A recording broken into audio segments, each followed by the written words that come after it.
бар чогуу кыргыз эли үчүн кызмат кылайык деген ниетте чыгайлык, урматтуу туугандар. Себеби дегенде биз бүгүнкү күндө, урматтуу туугандар, адилеттүүлүк, акыйкаттуулук, чындык болушун деп, мыйзамдуулук болушун деп, чыныгы жаштарыбыздын атынан, аксакал бүт ата-апаларыбыздын атынан кызмат кылайык деген ниетте келип атабыз. Мына айта кетсем, жакында мына элибиз шайлап, батасын берип, ушу аким кылып шайлады, урматтуу туугандар. Буюрса, Панфилов районуна Кудай кааласа, ден соолук берсе, элибизде жерибиз үчүн ак ниетибиз менен кызмат кылабыз, урматтуу туугандар. Бүт мүмкүнчүлүктөр бар. Биздин жерибиз бар, элибиз бар, суубуз бар. Алтында болгон биздин аксакал аталарыбыз бар. Бир гана нерсе, ынтымак керек, урматтуу туугандар. Бүгүн мамлекетибизге тынччылык, бардык жакшылыктар керек. Тынччылык менен ынтымак болсо, мен ойлойм, буюрса, инвесторлорду алып келебиз, буюрса.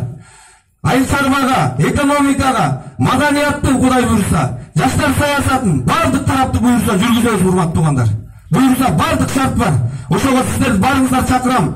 Ушу келип көңүл бергениңиздерге чоң ыраазычылык, дагы бир жолу рахмат айтам. Бүгүнкү майрамыңыздар куттуу болсун.